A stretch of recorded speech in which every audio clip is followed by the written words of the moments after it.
Christian News from English Christian Times. Peter Sewell's spiritual and historical journey with the Pope Emeritus. In writing his definitive and monumental new work on Benedict XVI, biographer Peter Sewell discovered countless new elements to the Pope Emeritus' life and character, including that his role in the Second Vatican Council was not marginal but enormously significant. Vatican PMS COVID Emergency Fund sends support to Pakistan, Bangladesh, Colombia, South Africa, Liberia, Botswana, and Morocco. Through the emergency fund established by Pope Francis at the Pontifical Mission Societies to support local churches in mission countries, contributions have already been sent to some countries of Asia, Africa, and Latin America. In Pakistan, a subsidy was given to all dioceses for the assistance of the poorest and most vulnerable Christian communities.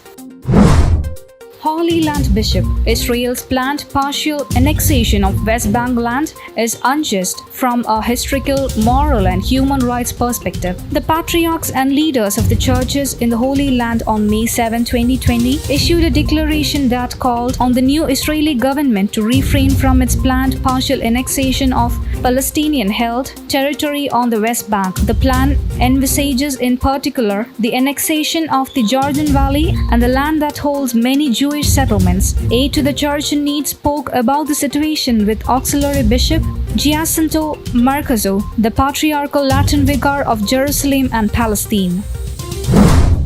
Nigerian sentenced after forcing Christian teen into Islamic marriage. A Nigerian man was sentenced to 26 years in prison for abducting a Christian teenager from her home and forcing her into Islamic marriage in 2015. A federal high court in Bayelsa State sentenced Yunusa Dahiru for the abduction of Ease Oruro. ICC provides Bibles for Muslim background believers.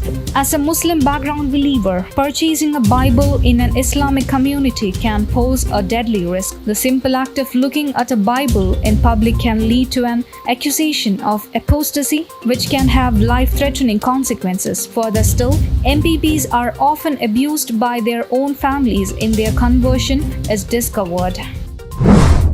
Christian families in India's Chhattisgarh state brutally displaced.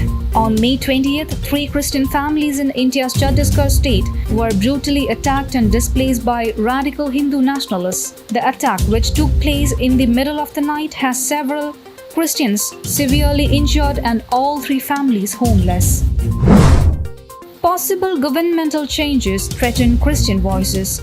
During a recent televised speech, a senior Shia's religious figure called for the scrapping of Lebanon's 1989 Taif Agreement. This agreement, which ended the country's civil war, distributes equal power between Sunnis, Shias, and Christians in government.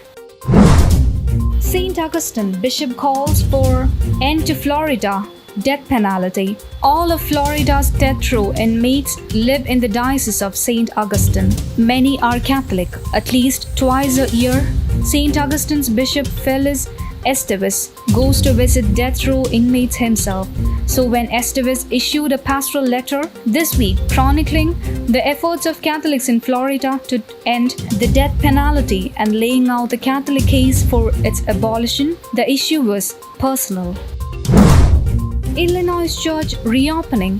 Restrictions not mandatory. The state of Illinois relaxed its restrictions on churches on Thursday after Supreme Court Justice Brett Kavanaugh ordered the state to respond of 3 lawsuits brought by churches. At a press conference May 28, Governor J.B. Pritzker said that the state's public health department would be issuing guidance, not mandatory restrictions, for faith leaders to hold religious services, loosening the state's restrictions on religious gatherings during the pandemic.